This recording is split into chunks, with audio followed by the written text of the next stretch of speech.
بسم اللہ الرحمن الرحیم۔ السلام علیکم۔ اگر آپ نے میرا یوٹیوب چینل سبسکرائب نہیں کیا تو برائے کرم اسے فوری طور پر سبسکرائب کریں، لائک کریں اور احباب کے ساتھ شیئر کریں تاکہ جب ہم ویڈیو لوڈ کریں تو سب سے پہلے آپ کے پاس پہنچے۔ ناظرین کرام، وزیر اعظم عمران خان نے آج اسلام آباد میں مختلف بازاروں کا دورہ کیا۔ ان بازاروں میں دورہ کیا ہے، ایک سناٹے کی کیفیت تھی وہاں۔ لگتا ہے کہ پہلے سے وہاں بتا دیا گیا ہوگا کہ جناب وزیر اعظم آنے والے ہیں، اس لیے ان کی آمد پر نہ کوئی ہجوم کٹا ہوا، نہ کوئی نعرے بازی ہوئی اور نہ ہی کوئی ہٹو بچو ہوا۔ لیکن بہرحال ملک کے دیگر حصوں میں بھی وزرائے اعلیٰ، وزراء اور خصوصی معاونین دیکھ رہے ہیں یہ چیزیں، لیکن اس کے باوجود مہنگائی، ریکارڈ مہنگائی ہے۔ ملک میں مہنگائی پچھلے 14 ماہ کی بلند ترین سطح پر ہے، 11.1% مہنگائی ہے۔ شہری علاقوں میں ٹماٹر، سبزیاں، پھل، مرغی، کوکنگ آئل، گوشت، حتیٰ کہ ضروریات زندگی کی تمام اشیاء مہنگی ہو گئی۔ حکومت کی تمام تر کوششوں کے باوجود مہنگائی کا جن قابو نہیں پا سکا، مہنگائی کا جن پر قابو نہیں پایا جا سکا۔ اس وقت صورتحال یہ ہے کہ جن بے قابو ہو گیا ہے اور وہ لوگوں کو اس نے برے حال میں کر دیا ہے۔ لوگ خریداری کے لیے جاتے ہیں اور خالی ہاتھ واپس آ جاتے ہیں۔ وزیر اعظم نے آج بجٹ کے بارے میں بھی ایک اجلاس منعقد کیا ہے۔ حسب روایت، حسب معمول یہ کہا گیا کہ بجٹ میں مہنگائی کو، شرح کو روکنے پر خصوصی توجہ دی جائے۔ جب آپ ٹیکس پر ٹیکس لگائے جائیں گے، جب آپ بجلی مہنگی کریں گے، گیس مہنگی کریں گے اور زندگی کی دوسری اشیاء جن کا کنٹرول حکومت کے پاس اگر آپ کریں گے تو ظاہر ہے مہنگائی تو کنٹرول نہیں پائے ہوگی۔ بہرحال اس میں تو کوئی شک نہیں کہ حکومت مہنگائی پر قابو پانے میں بری طرح ناکام ہو گئی ہے، اور اس ناکامی کا اعتراف وزیر اعظم کو یہ کرنا چاہیے کہ اس میں جہاں مہنگائی میں ڈالر کی قیمت کا بھی بڑا تعلق ہے، وہاں پاکستان کے اندر اس کی مینجمنٹ جو ہے وہ بھی درست نہیں ہے۔ چینی مہنگی ہوگی، کنٹرول سے باہر ہے۔ آپ نے 2 کلو چینی کے لیے لمبی لمبی لائنیں لگوا کر اپنا مذاق اڑوا لیا ہے۔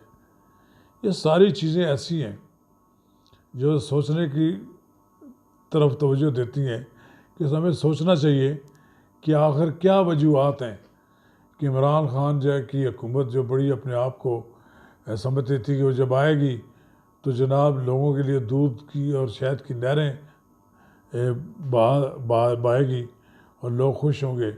آج لوگ ناخوش ہیں۔ ناخوشی کا اندازہ تو NA 249 کے الیکشن سے ہی ہو گیا ہے، جہاں تحریک انصاف آخری پوزیشن پہ MQM کے ساتھ لڑائی کرتی رہی کہ وہ 6ٹھی پوزیشن پہ آئے یا 5ویں پوزیشن پہ آئے، جہاں سے انہوں نے جعل سازی ساتھ MNA اپنے الیکٹ کروائے تھے۔ اب وہ 2.5 سال، پونے 3 سال بعد وہاں ایکسپوز ہو گئے۔ اس طرح یہ 249 کا جو الیکشن ہے، NA 249 کا الیکشن، یہ بھی پیپلز پارٹی اور مسلم لیگ نون کے درمیان ایک تنازع کا باعث بن گیا۔ مسلم لیگ نون کسی صورت میں تسلیم کرنے کے لیے تیار ہی نہیں، اسے پیپلز پارٹی نے شکست دی ہو۔ اسے یہ پتہ ہے اور اس کا اندازہ ہے کہ مختلف پولنگ اسٹیشنوں پر کوئی گڑبڑ ہوئی ہے، وہاں رزلٹ تبدیل ہوئے ہیں، اور اسی لیے انہوں نے کہا ہے کہ 249 کا نتیجہ روک دیا جائے۔ وہ تو رک گیا، اب اس کی ری کاؤنٹنگ بھی ہوگی، یہ بھی قانون کے تحت شاید اجازت مل جائے۔ اب تیسری درخواست دی ہے مفتہ اسماعیل نے چیف الیکشن کمیشنر کو کہ تمام ریکارڈ وہ اپنی تحویل میں لے لیں. ان کا خیال یہ ہے کہ یہ پولیس کی تحویل میں ہے ریکارڈ، تو پولیس کی تحویل میں ریکارڈ ہونے سے وہاں کی حکومت اس میں تبدیلی لے آئے گی اور اسے کوئی نہیں روک سکے گا. اب دیکھنا یہ ہے کہ یہ 249 کا ریکارڈ فوری طور پر چیف الیکشن کمیشن کی تحویل میں لیتے ہیں کہ نہیں، کیونکہ یہ ایک بڑا ایشو ہے. اور اب تو صورتحال یہ ہے کہ ایک طرف اندرون خانہ پی ڈی ایم کے جو پی ڈی ایم سے الگ ہونے والی دو جماعتوں کو واپس لانے کی کوششیں کی جا رہی ہیں، دوسری طرف پی ڈی ایم کی جماعتوں کا پیپلز پارٹی کے ساتھ جھگڑا اور تنازع بھی چل رہا ہے، بیان بازی بھی ہو رہی ہے. نئے ترجمان آئے ہیں حافظ احمد اللہ صاحب نے تو کہہ دیا ہے کہ پاکستان پیپلز پارٹی جو ہے وہ تحریک انصاف کی بی ٹیم بن گئی ہے.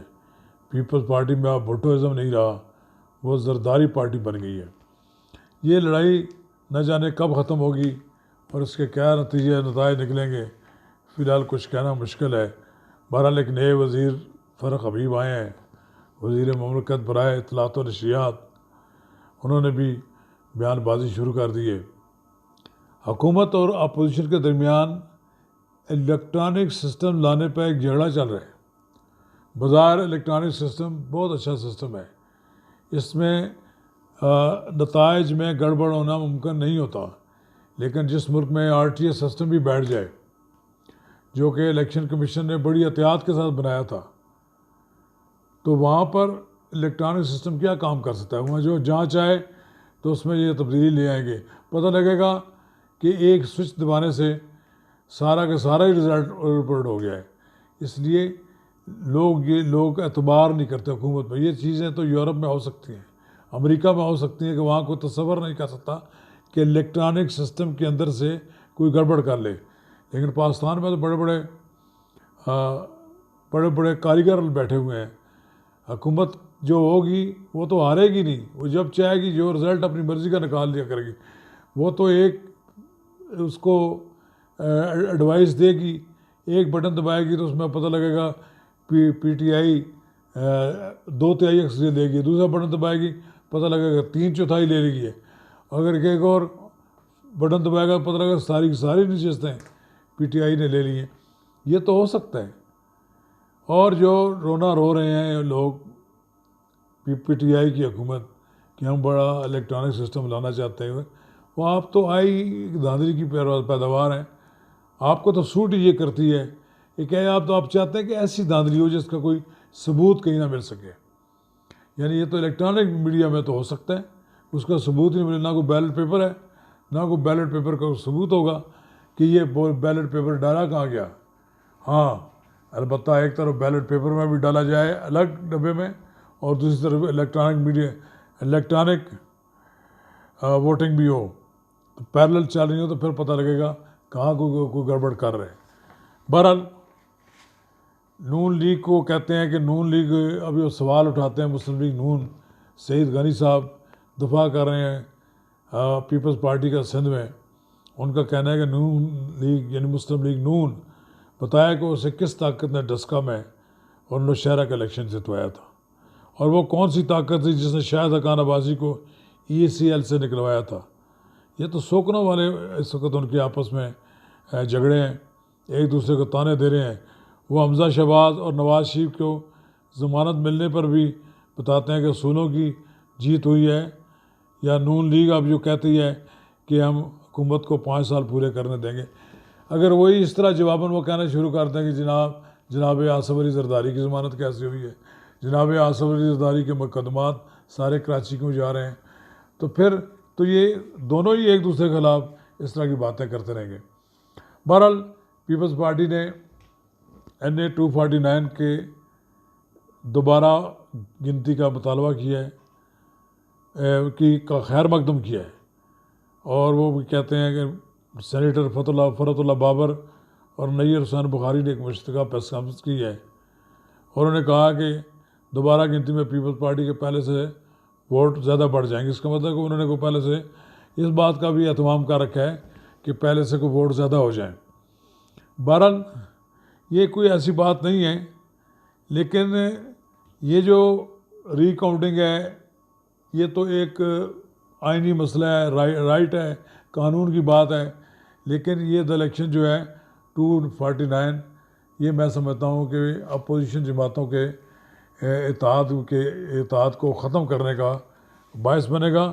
اور مجھے نہیں لگتا کہ آئندہ آنے والے دنوں میں پی ڈی ایم پھر متحد ہو جائے.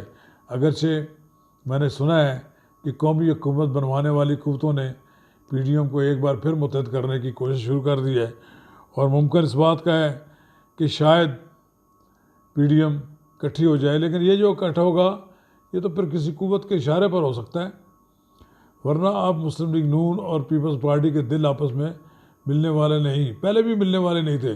مجبوریوں کی شادیاں تھیں، مجبوریوں کا تعلق تھا، ایک دوسرے کی مجبوریاں تھیں تو وہ اکٹھے ہو گئے تھے. اب جب جو مفادات اپنے اپنے الگ ہوتے جائیں گے ان کے، اسی طرح وہ اپنے ایک دوسرے سے الگ بھی ہوتے جائیں گے.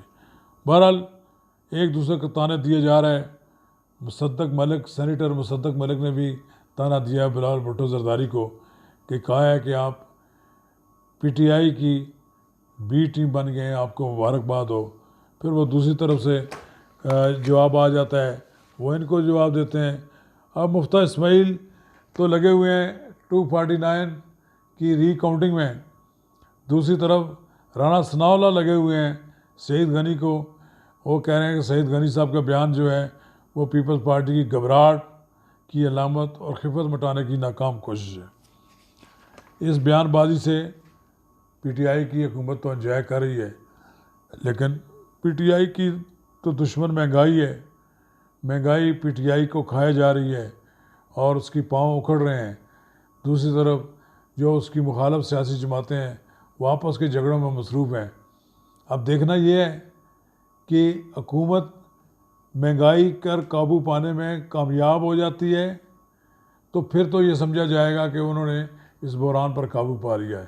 اگر وہ مہنگائی پر قابو نہ پا سکی تو پھر بالکل یہ بات یہ نوشتہ دیوار ہے کہ اس حکومت نے نہیں رہنا. بالآخر اس کو ووٹ آف نو کانفیڈنس یا خود وہ اسمبلی توڑ دیں یا پھر ایک نئی قومی حکومت کی صورت میں سامنے آئے، ایک نئی قومی حکومت سامنے آئے. یہ تین صورتیں ہو کر رہیں گی اور یہ آنے والے چند دنوں میں سب کچھ سامنے آ جائے گا. شکریہ.